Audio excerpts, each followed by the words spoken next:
Hello, everyone. Welcome to another episode of the Left Hook podcast, where we deliver you guys some hard-hitting political analysis and commentary. As always, I'm joined by my co-host, Jordie. Hey everyone, thanks for joining us. Another episode of the Left Hook podcast. If you could like, subscribe, comment, we'd really appreciate it. Helps us in the algorithm. We have a great episode today. We're going to be having a discussion about the Israeli Prime Minister's visit to the US Congress and his speech. And then we're going to be discussing the ICJ hearing on Israel and Australia's response to that. Yes, just quietly, Jordie, that's a nice hoodie you have there. Oh, thanks, James. I appreciate it. Yours isn't too bad itself, actually. Thanks, man. It must be a really reputable media organisation. Yeah, that's right. I bet you they deliver hard-hitting political analysis and commentary. After we've been discussing Israel, pretty much we're going to go over and have a discussion about an article that Jordie is currently actually writing at the moment, and that's going to be based around the trade wars between the United States and China, and obviously how Australia plays into that as well. We're going to have a bit of a deep dive onto that one. So, recently, Jordie, Benjamin Netanyahu has been busy. He's travelled to Washington and spoken in front of the Congress. For anyone who does not know, Benjamin Netanyahu is affectionately known under the moniker Bibi, which I think is quite cute, and it's quite a kind of infantilizing name. So, look, he's essentially gone to Washington and he's spoken in front of Congress.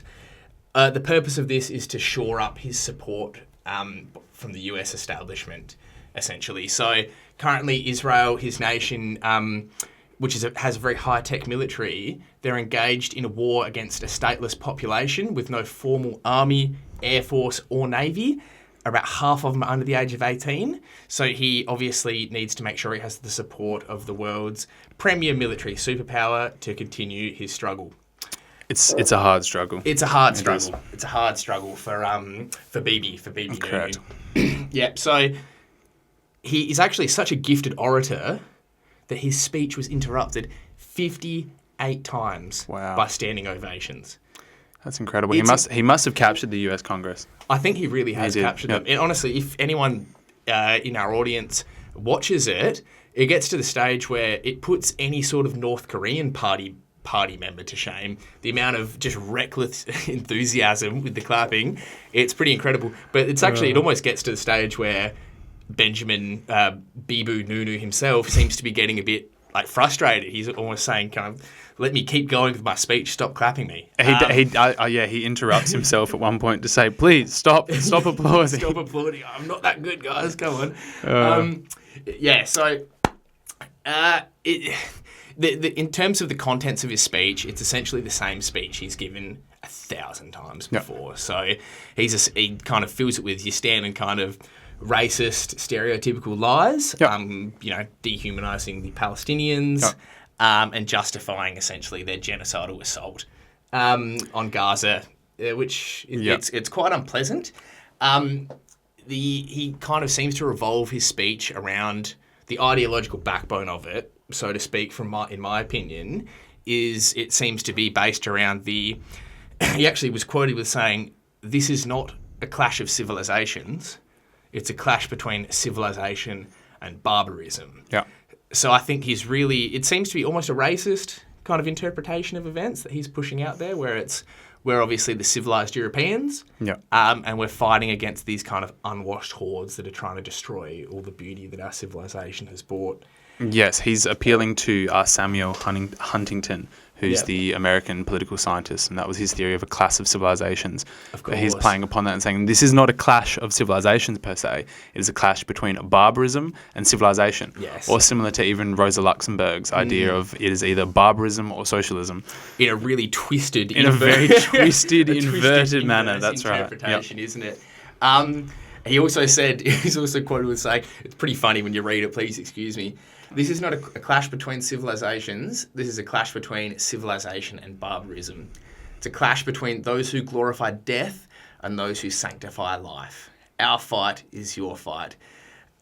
Now, I think that Bibu Nunu, I think the irony was actually lost on him because as he was uttering these words, his army is currently launching airstrikes on Palestinian children. So the sanctity of life, I think, is maybe selective. Is very selective. With Benjamin Netanyahu Yes, himself. correct. But again, if by his own rhetoric they do not Yep. consider these other people civilized but barbaric creatures, then I guess that justifies said onslaught again.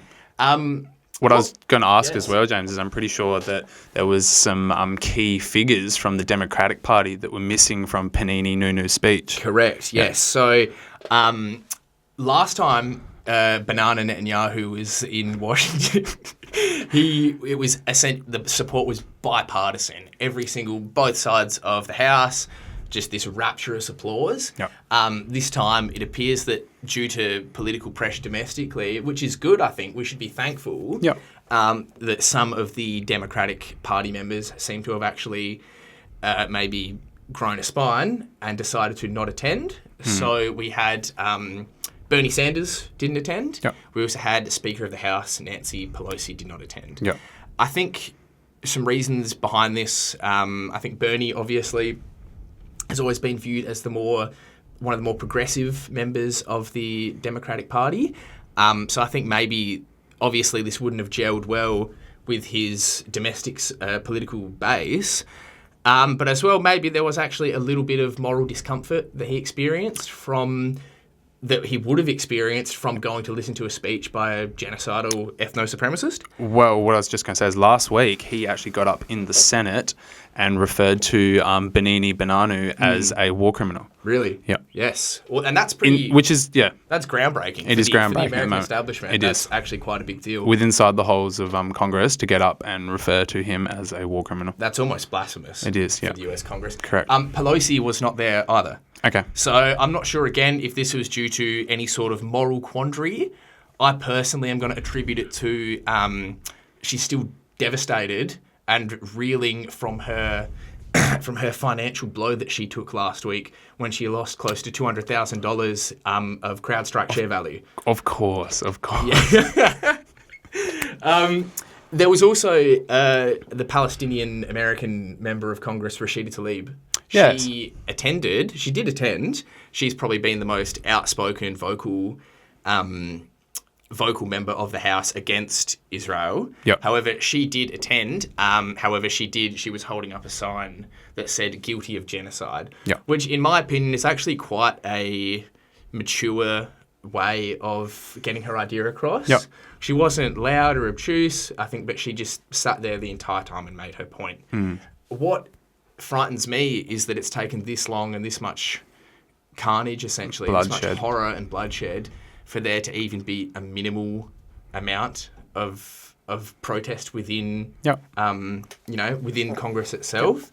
And I'll just add that the Speaker of the House, who's a Republican called Mike Johnson, he warned that if there was any demonstrations inside Congress and if there was any demonstrations that got out of hand outside the front of Congress, the police would immediately apprehend them. Oh wow! Yes, well, which is kind of borderline banning freedom of speech and freedom of expression as well. Yeah, freedom of protest. Correct. These are kind of the hallowed tenets of US democracy. Correct. So to speak. Much celebrated. Much celebrated. The good thing is though that there were lots of people that were not happy with Banana Ninu's visit to Washington. Yep. So there are about 3,000 protesters, I believe, that protested outside of Congress, many of them holding placards and signs saying, essentially decrying his crimes, so saying, Netanyahu is a war criminal. And then there were also a large number of Jewish activists that actually entered Congress and did like a sit-down on the floor, I believe, of the lobby.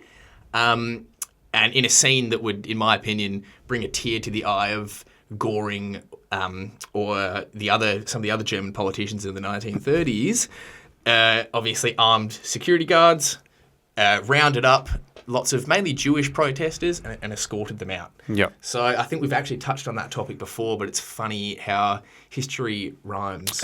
You took the words out of my mouth. The parallels are there, Yeah. and they are daunting. But this is the first time that there has been a really, really outspoken, widespread kind of abandonment of the Israeli project by some aspects of the political class in America. The fractures are showing. The fractures are starting to show, and I personally think this is good because there has to be some sort of protest to this. There has to. And what can I just add on to that as well is that it's obviously I support all sort of protest movements, especially against egregious crimes like we're seeing in Gaza at the moment. But real change has to, in this case, stem from the political establishment, i.e. the US not sending weapons and providing diplomatic and political cover for the Israelis. Yes. So while these demonstrations are good and they do apply pressure, and they, I think, have helped shift that narrative and allowed more room for the political class to be critical, real change is going to stem from the US, who is funding and enabling this war. And I think it really shows as well, because I think the United States, in terms of the international community, they've probably been on decline for the last, say, 20 years or so. Yep. But this has really been quite a watershed moment where it's really just out in the open now. The face of US imperialism has been shown bare. Exactly. And I think this has cost them a lot of support in the developing world, and even in the developed world. So that's right. I think lots of people that were kind of maybe blissfully ignorant to the impacts and the effects of the imperialist US project and Israel being its proxy, have actually started to wake up, because this is the first time we've seen members of, if you went back 2, 3, 4 years, no members of the Democratic Party would even dare. They wouldn't have the political cover to speak out publicly. It's politicised a younger generation. Absolutely. And there's those parallels between the Vietnam War and later the Iraq War. So yes, well, that was some of the last times that we saw any sort of protest movements. Or anti-war politicians within inside the US Congress. Absolutely, yeah. So, and this is also come at an interesting time, because earlier this week, the International Court of Justice have actually concluded a ruling that Israel, their occupation of the Palestinian territories, including the West Bank and East Jerusalem, are actually illegal. Yeah. So this has been, I think, kind of widely recognised in international law, but there hasn't actually been any kind of real formal rulings against it up until now. So essentially what that means is that they are now they're legally obliged under international law to remove all of their settlers and settlements from the occupied territories, which include the West Bank and East Jerusalem. I think there's close to 700,000 settlers that are living in the West Bank at the moment, Israeli settlers.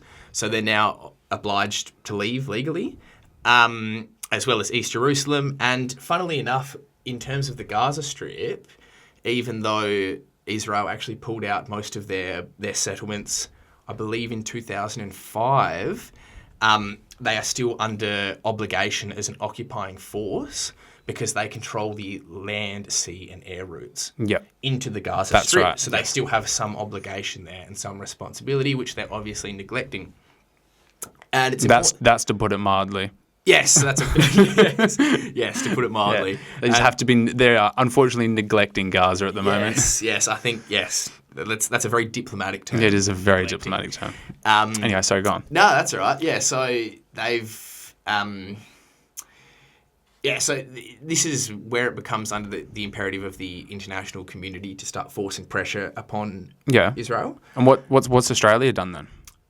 Well, Australia, funnily enough, Australia has flexed its diplomatic muscles, Jordie. Yep. So what has Australia done? In response to this, there's a couple things that could have been done. Because if we look at, for example, kind of diplomatic posturing and positioning in terms of, let's say, compare it to Russia and Ukraine, where in the aftermath of the commencement of Russia's special military operation in 2022 into eastern Ukraine, we saw widespread condemnation from all of the Western European countries, Canada, the United States, the UK, Australia, Japan, etc. and a massive bevy of sanctions were levelled against Russia with the idea that they would cripple the Russian economy. And Australia supported that. Australia absolutely supported support that. across the political spectrum. Yes. Yep. So what they actually did, so according to the Department of Foreign Affairs and Trade, if you please excuse me for 1 second, yes, our sanctions regime on Russia includes import, export, transport and supply of goods, restrictions on commercial activities, restrictions on the provisions of certain services, restrictions on providing assets to or dealing with assets for designated persons or entities, and also travel bans on certain persons. Yeah. So quite, in terms of international diplomacy, that's quite a broad spectrum. Yeah, of course. In response to, and that was obviously in response to what the Russians considered a long-provoked and kind of long-foreseen conflict. Yep. That was actually a conflict between two very heavily equipped and armed military forces. Yep. Obviously, people can argue about the legality of it, and they will be Yep. arguing about the illegality of it for years to come.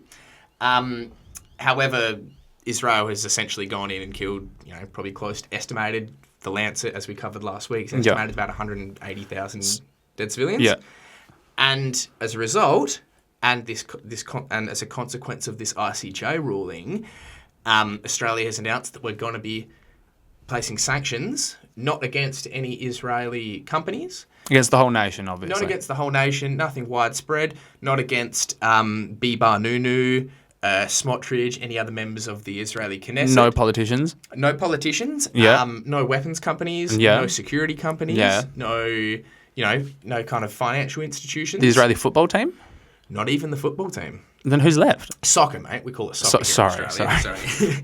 Well, who's left is apparently 7 Israeli settlers. 7. 7 Israeli settlers. And Not even double digits. Not even double digits. We're going single Come digits. on, Australia. 7 Israeli settlers Yep. and 1 Israeli settlement organisation called Hilltop Youth. Yep. Now, just to put it into perspective, there's close to 700,000 Israeli settlers occupying the West Bank illegally. Mm-hmm. So I'm not a mathematician, but 7 out of 700,000. So 1/100,000th of the sorry, it's such a ridiculous concept. 1/100,000th of the illegal settlement population are getting sanctioned. Yeah. Now, Penny Wong, when she announced this, she did actually have some quite strong words. Hang on a second. Can I just say, from little things, big things grow. So maybe, we start with a very small little piece, start with 7, and then we'll work out, maybe it'll be 70 next week. Hopefully. Yeah. Maybe 700, which would still be 0.1% of the settlement population. Yeah. So her words, actually, which were like quite hard-hitting, and I don't think she was fudging anything. Yeah. So, according to Penny Wong, these individuals have been involved in violent attacks on Palestinians, including things such as beatings, sexual assault, and torture, resulting in serious injury and, in some cases, death.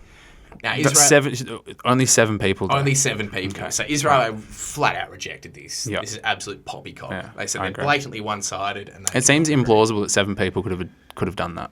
No, I don't think I think it's a load of crap, to be honest. Possibly, yeah. I think. Okay. All right. Yeah, well, there it is.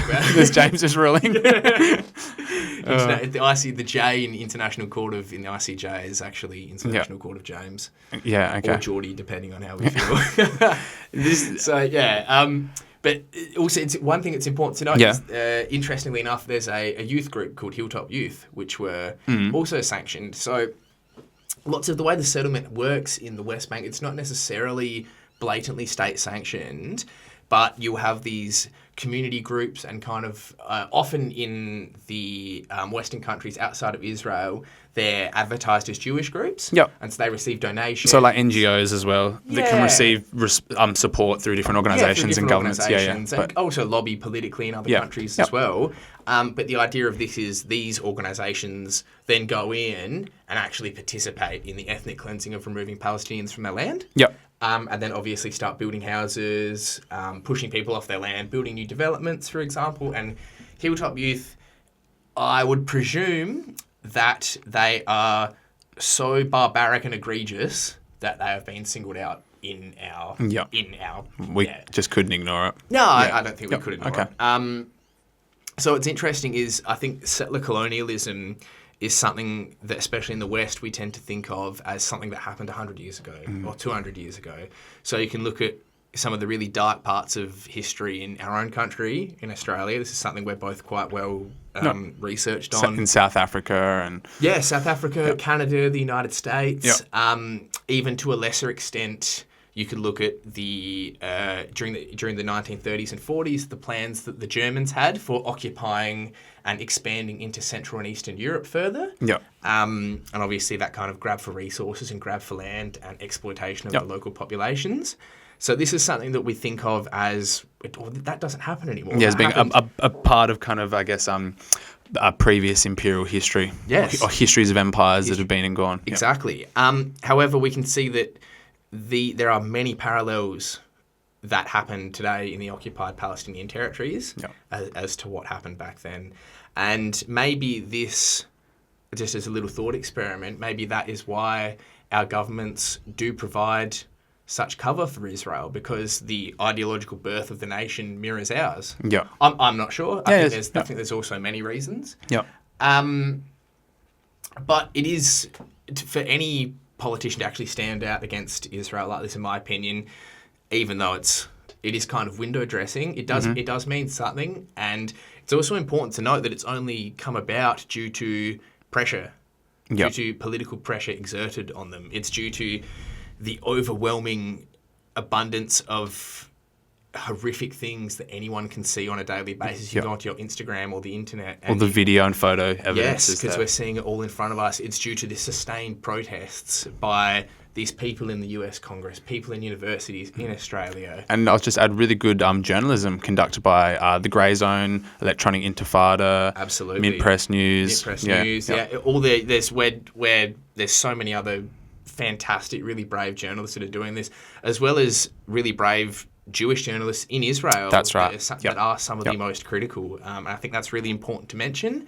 But it also shows that at the end of the day, the politicians do have to get re-elected. Yeah. So they do have to. So there's only so much whitewashing that can be done that can give them the political cover, because they do have to appeal to at some stage to their electorate. And I think it's really important. That's why these are some of the things that we discuss, I think, for example, because it's really important to spread and keep pushing and spread awareness. Yeah, of course. That's very important to do, yeah. And this, as you were just saying, it's kind of one small piece of a larger part, because we've got this ICJ ruling, and then previously we had South Africa come to the ICJ with allegations of potential genocide against Israel. So that was in December last year, after October 7th. Yep. And then on top of that, we have the ICC, which is another part of the United Nations. And the ICC has issued warrants, or they've drawn up warrants, and they're in the process of issuing warrants for Panini Benanu Nunu and... Benanu, Yeah. And Yoav Gallant, who's the defense minister. The defense minister of Israel, correct. And if those are legislated, every country that's a signatory to the ICC, which includes Australia and Britain, will have to arrest these people. Correct. If they were to fly that's to that right. country. And what's I think really fascinating is that Peter Dutton has quite vocally spoken out against this. No, believe it or not, the Labor Party have been towing the line. They haven't said anything from what I've read, but Dutton has spoken out about it. And what he has said is that there is a loophole under the Howard era government that allows the Attorney General to interpret any law put forward by the United Nations. So there is a loophole existent that Australia could potentially use to ignore the ICC's ruling and not detain Benanu Nunu. So bloody Dutto. It all comes back to Dutto at the moment. Doesn't it? This is a theme that we'll pick up a little bit later as well. Yes. Yeah. Well, that's horrifying. Because as well, this is an important little a fun little fact for our audience. Obviously, not every country in the world is a signatory to the ICC. So most notably, I believe the United States and Russia are both not signatories to the ICC. Yep. I believe the reason Russia isn't a signatory to the ICC is because they said, well, if the Yanks aren't going to do it, we're not Why going to would do it we? as well. Yeah. What does it mean? So And the ICC also put forwards a warrant of arrest for Vladimir Putin Correct. as well Yeah, after correct. the invasion of Ukraine. absolutely, that is true. Funnily enough, the Which one I can just add is that America takes very seriously and they try and weaponize it. Yes. But the moment Panini Nanu has a warrant issued for him, it's just the ICC. They flat out reject the ICC's hearing Absolutely, yeah. and treat it as this kind of illegitimate Yes. wing of the United Nations. and I believe they say Which is just ridiculous because that's also where a lot of the US's power and legitimacy stems from, is from the United Nations. Absolutely. And from bodies like the ICJ and the ICC. yeah. And it's quite funny as well because the United States has a law that was passed, I think before the invasion of Iraq, Yeah. by the ineffable George Bush Jr., called the Hague Invasion Act, and it pertains to exactly what it sounds like. So if any US service member or service personnel And politician. or politician is ever detained by the International Criminal Court, the United States can legally invade The Hague. They can invade the Netherlands. I swear to all our audience. This is not hyperbole, This is not by the way. hyperbole. This is real. You can look this up. Hilarious. Truly hilarious. Well, that's the unfortunate reality of international law, is that it is toothless Yeah. unless it is essentially enforced Yeah. by the nation states. Well, the Hague Act demonstrates that, the fact that the US can just use military might to overpower Yeah. any sort of international law. And I think it might have been a bit of foresight by Bush himself, because I think they had the plans to go into Iraq, and Yeah. I think they probably thought, hey, we're going to be doing a lot of illegal shit over here, so we better make sure we're covered. Yeah. And yeah, that's that. Okay. Yeah. Well, shall we move on to our next topic, or do you have anything else you'd like to No, address? with that one, I think it's just important. I suggest everyone in our audience to read up on Yeah. these things and become aware, Yeah. because it is like kind of it's an unfolding situation. Yeah. And we will most likely, no doubt, be talking about it again in the future. For sure. I think it's going to be really fascinating to see whether the warrants against Panini Benanu are followed through by any country, and Yeah. whether he is detained, because that would just be, Yeah, that would be mind blowing. it would be mind-blowing. And also as well how this will affect on a global kind of stage, how this is going to affect Israel and also the United States going into the future. Yeah. For one, maybe the viability of Israel as an actual functioning state. Yep. And also the perception of the United States and its dwindling kind of role in the in the global community. And whether Australia will keep supporting that, I have a especially feeling, in the face of violations of international law. I have a feeling we absolutely will. Well, we will sit there and kind of play that, Yeah. that very delicate line that we like to play. That we like to play. That we're very One good at step playing. in, one step out. Yeah. But I think that's also as well. That's kind of the whole point of Australia's sanctioning by Penny Wong, is I think that she has to obviously appear to be kind of reacting strongly, Yep. but at the same time she can't afford to jeopardise the status quo, and can't afford to jeopardise and threaten Australia's relationship and Australia's position in the Anglo-American rules-based international order. So it is kind of window dressing. It's better than nothing, but at the same time, it is quite. It is window toothless. dressing, It as is you window said. dressing, Yep. Yeah. So on possibly slightly less depressing news, Yeah. Jordie, you've been writing an article recently about the ongoing trade wars between the United States and China. So break it down for me, mate. What's happening here?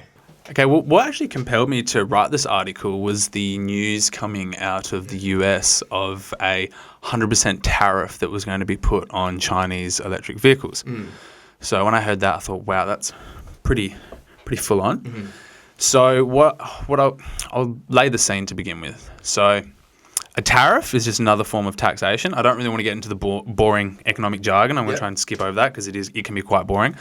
So basically, a tariff is just another form of taxation. Yeah. It's a form of protectionism, a form of economic policy. Yeah. So a country will put a tariff on imports coming into the country, which will increase the price. Yep. So say an item comes in worth at $10, they put a 100% tariff on, it then becomes $20.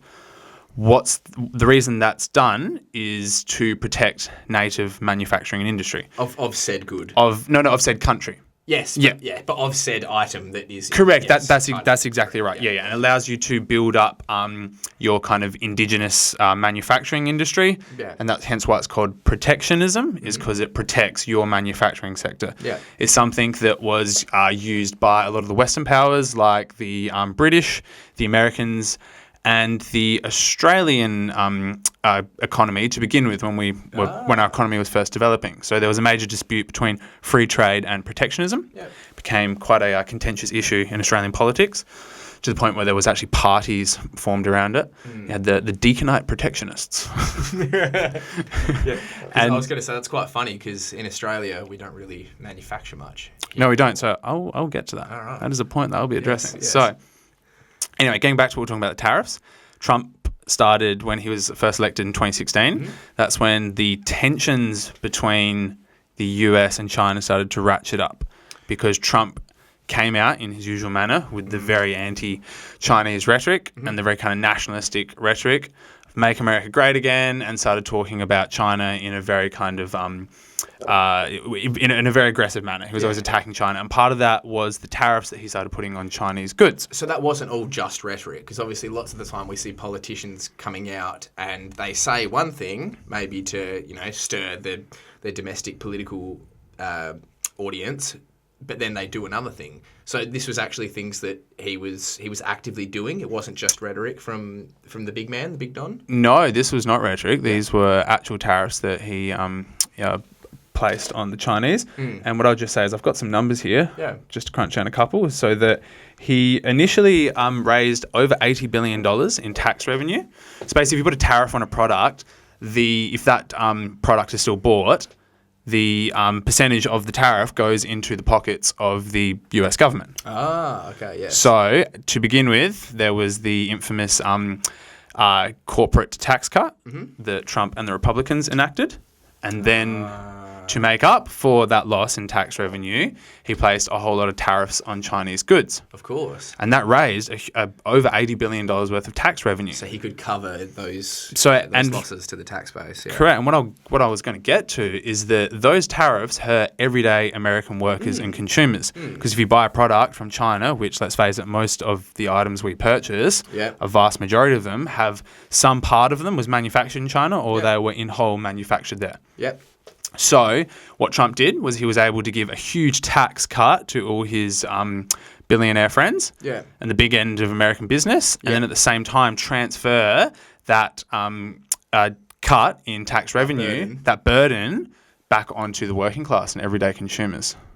That seems like a really average deal for your working class American. Of course, working class Yank. That's exactly right. It's a classic way of upwards redistribution of wealth. Absolutely, and then obviously, but then that would of course then reduce the buying power. That seems a bit it seems a bit nonsensical, because to me it seems that would reduce the buying power of your average working class American. Well, James, you're pointing out one of the great contradictions of American economic policy. Oh, goodness. Are you telling me that there's contradictions here, Jordie? Yes, major contradictions. You blow my mind. So these tariffs, after Trump lost the presidency and the Biden administration came in, under Biden, they kept the tariffs and they started to ratchet them up even more. Really? Yeah, they didn't drop them, regardless of all the kind of rhetoric that Biden likes to use against Trump, and he is more the soft-spoken, he was the more kind of soft-spoken, in some ways diplomatic version of Trump, because he kept all the same policies and the same foreign and the same economic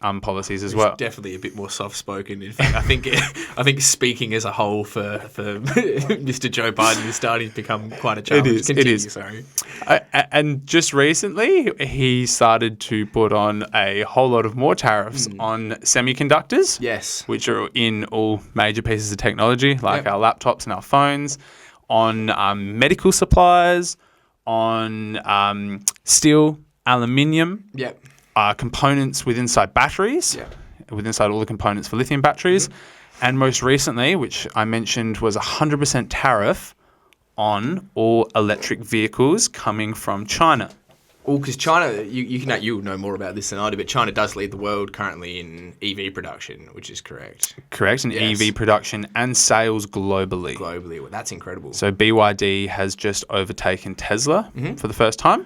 So BYD being a Chinese electric vehicle company. Yes, they're also a lot more affordable than Teslas as well, from what I've heard. Because I've seen quite a few driving around Australia recently. Yep. So this is where it gets really interesting, in my opinion. Juicy. So BYD recently just got one of their electric cars down to, I think it was about $40,000 US, where the comparative competing Tesla vehicle was at about 50. So it's about $10,000 cheaper to buy a BYD than a Tesla. But with those tariffs, that BYD would then double and become about $80,000. So therefore, that would supposedly stimulate the sales of Teslas. It wouldn't. Yes, it would. Theoretically. And this is where it's interesting, is that Musk previously, a couple of years ago, laughed at the Chinese ability to be able to produce electric cars and compete with him. Yeah. He just dismissed it, that it was never going to happen. I remember he probably said some public things, he was quite vocal about it on Twitter or X. Yes, that's right, he was. So after dismissing them, finally BYD started to compete with Tesla and actually produced a cheaper car. Yeah. And then the rhetoric really shifted, is that he started talking about unfair competition from China and that Tesla would not be able to compete with Chinese electric vehicles. Yeah. And then these tariffs came in. Wow, so that seems awfully convenient for a man such as Mr. Musk. That's exactly right. Yeah. And it doesn't just stop with Musk, though. Is that what happens is these tariffs, as I've said, are a form of taxation. It hurts everyday consumers, but also protects the oligarchic interests of American manufacturing. Yes. Such as Elon Musk and the manufacturers of steel, aluminium, and other suppliers. So what other goods are they looking at sanctioning? Are they looking at putting tariffs on? So because if you don't mind me saying, just again, China is currently the manufacturing powerhouse of the entire world. So if, for example, if you went into a Walmart in the United States, I'd imagine 90+% of all products would have been manufactured in China. Yep.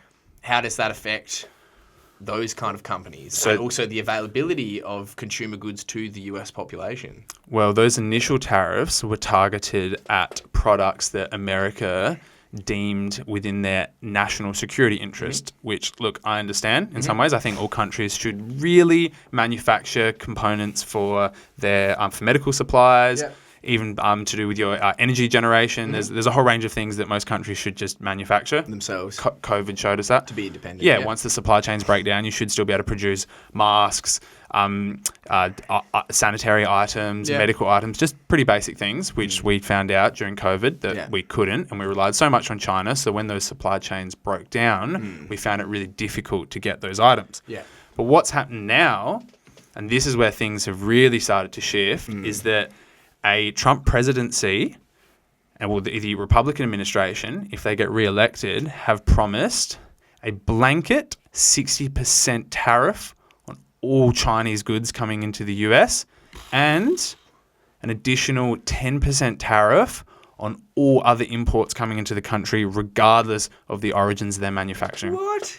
That is insane. Yep. That is... I understand I kind of understand where he's coming from, but that seems like economically unrealistic. That's wild, man. Far out. And I am far from a free market crypto bro. Yeah. But what I'll say is that these tariffs... You don't have that Sigma grind I set. don't have that free market grind set, no. These tariffs will hurt consumers in America. Yeah. When I say consumers, it's kind of like a sterilized word, but I mean working people within America, people that actually have to work for their income and purchase items that are manufactured in China. And what it'll hurt smaller firms. So say you're a medium-sized company in America, you produce some sort of item, and some of the materials in that item you source within America. Great. Other parts of that item that you're producing come from China. Yeah. So those inputs into your product are going to double in price in some instances. It's going to make it a lot harder for medium-sized businesses to manufacture in America. And at the same time, it'll help huge corporations like Elon Musk and Tesla, who will then have a monopoly on electric vehicles, and then they can really dictate the price of that product. Of course. Well, that sounds like a free market to me, mate. It is. That's That sounds exactly like right. completely unrestricted, free of government intervention. And it really shows you the way that America loves to espouse free market economics and free trade, but when they are outcompeted for the first time in the past 50 to 100 years by China, how those ideologies are just thrown to the wind. Tossed to the side. Like a cheap Chinese consumer good tossed into the gutter. Thrown into the bin. Ordered off Temu and then discarded the next week. Yeah. Well, because one thing that I seem to, as we're discussing this, I'm kind of drawing parallels. You look at the way that Europe and the United States, or not really Europe at the behest of the United States, with the United States conveniently not engaging in the sanctions against Russia. Yeah. So we saw that, I think the idea was I remember Joe Biden saying, we're going to turn the ruble into rubble. That was a big quote. It was obviously a classic, classic. Their idea was to weaponize the trade with Russia to obviously damage the Russian economy.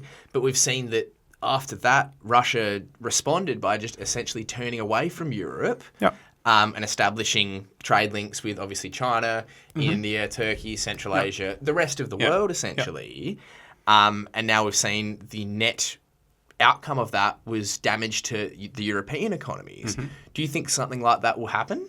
Yeah, well, in the United States? Well, those, from my readings and my research, is that those initial tariffs didn't really hurt the Chinese economy or the Chinese state, which was their intention. Yeah. What it forced the Chinese to do was to create a indigenous semiconductor industry, produce more of their own phones, to stimulate more innovation within the country and find alternative markets to the US. Of course, yeah. So there's always, as we previously mentioned, those the two sides to the trade war and those contradicting factors. Yeah, of course.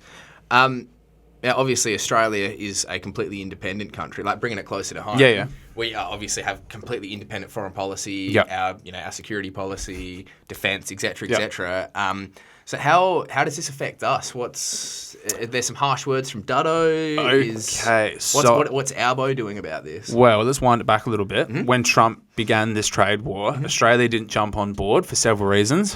Because of our economic ties to China, it would just be utterly suicidal. Yeah. But what did happen was that So first of all, we banned Huawei, which is the Chinese telecommunications company, from building any 5G infrastructure in Australia or participating in the NBN rollout. Yeah. And what is interesting about that is that the company that did build the infrastructure was Telstra. Yes. Which was formerly a nationally owned Australian state-owned company, correct, but was privatised in the late 90s. And the two major shareholders of Telstra are the Vanguard Group and BlackRock. God damn it, son. Even when it wasn't the Yanks, it was still the Yanks. And for people who don't know who BlackRock or the Vanguard Group are, especially BlackRock, they're two.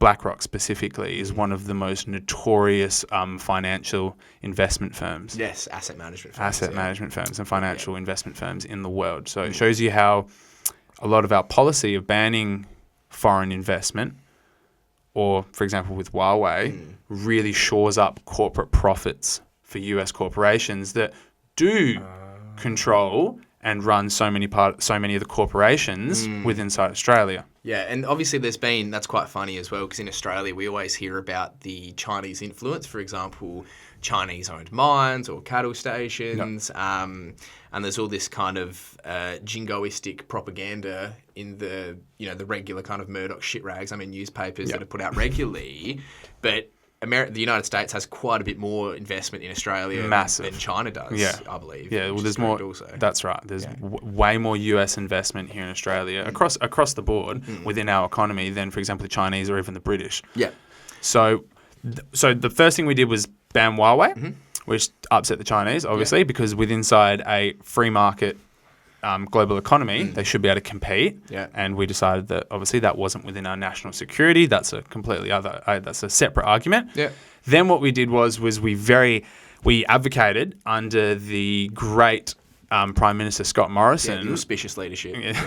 Under Scotty, was a to support a independent investigation into the origins of COVID-19. Yes. And that within itself, there should be independent investigations Yeah. into a lot of things, whether it's inside a war or the outbreak of a virus like COVID-19. But it was the way that we used it. It was the way that we went along with the Yanks kind of like really kind of attack against China. Yeah. We need independent investigation. We don't believe anything you're saying. Yeah. We went along with that. And that's when China started leveling sanctions and bans against our exports, beginning with an 80% tariff on our barley, and then like wine and seafood. Well, it started with barley, of, and then tit for tat, the bilateral relations between Australia and China started to break down. We had bans on our beef exports, lobster, barley, a range. Wine, Funny enough, China kept taking our iron ore and our coal because they obviously needed that for their economy. But it really did begin a process of bilateral, just complete and utter breakdown.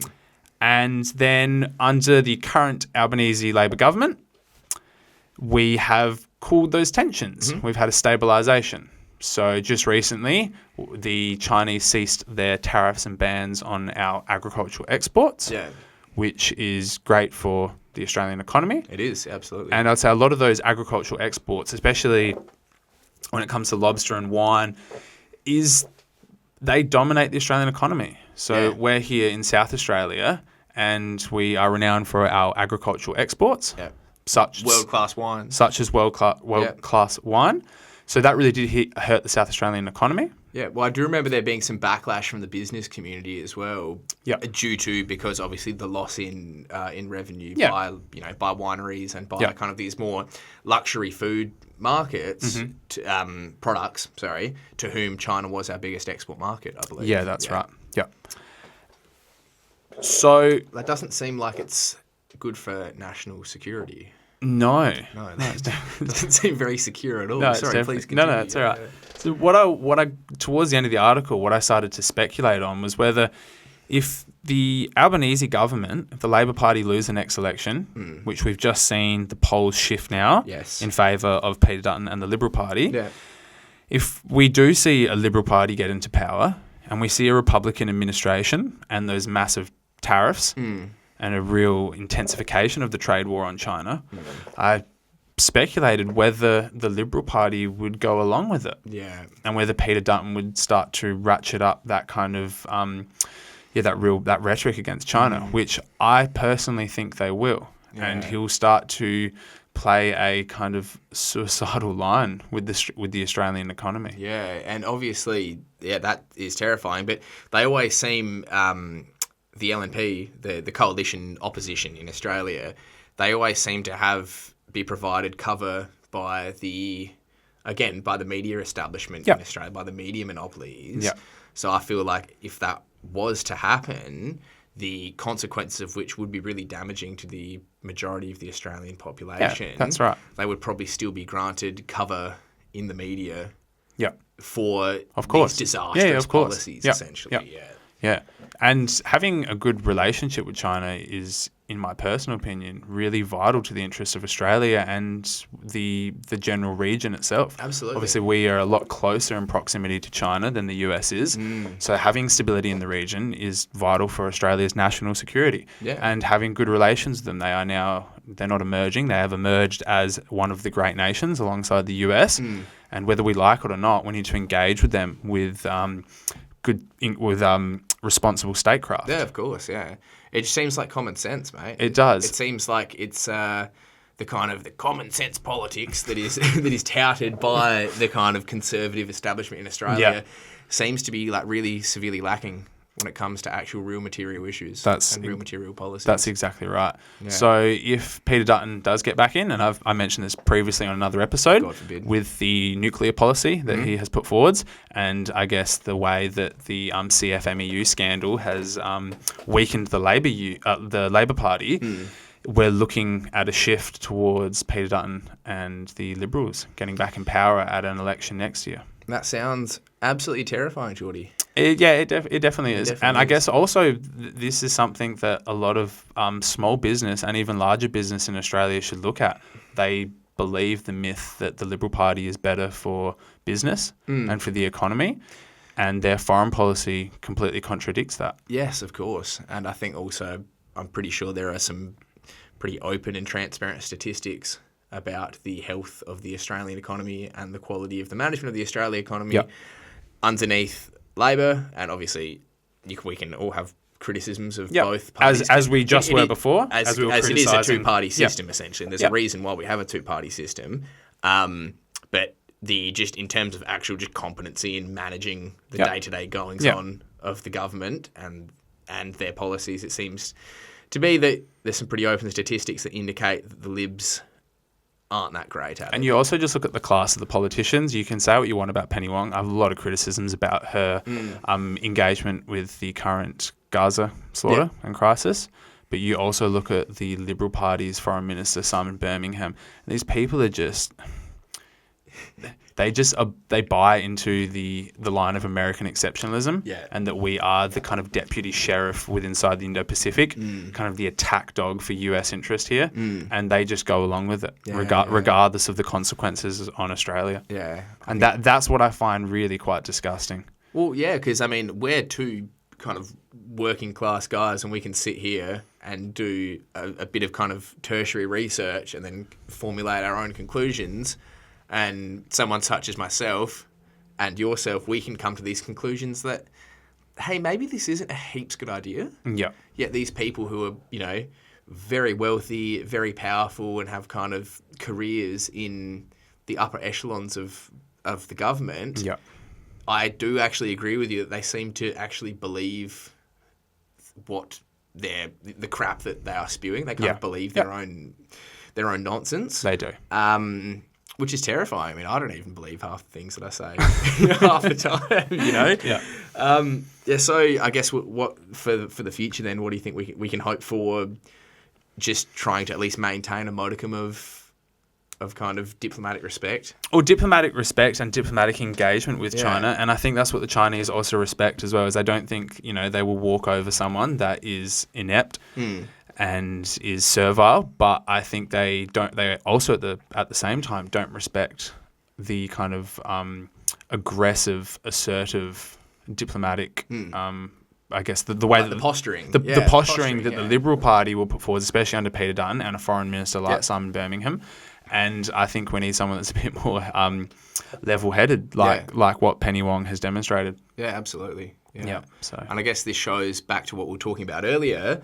The decline of the West in the eyes of the international community, and also the kind of rise of the China, Russia, the BRICS nations, and why there are so many other smaller, lots of the time more impoverished nations that are more willing to seek out investment and diplomatic relations with these other countries and not with the United States anymore and the kind of Western-led bloc. And I guess it comes down to probably these basic, the basic respect shown on a nation to nation level, and the willingness to do honest, reasonably fair trade as much. And we should be part of that in the region. We should engage with those countries and with China, and we should find win-win relations. Yeah, well, I think it's important to mention. I think we've talked about this before as well, but Australia is not a European country.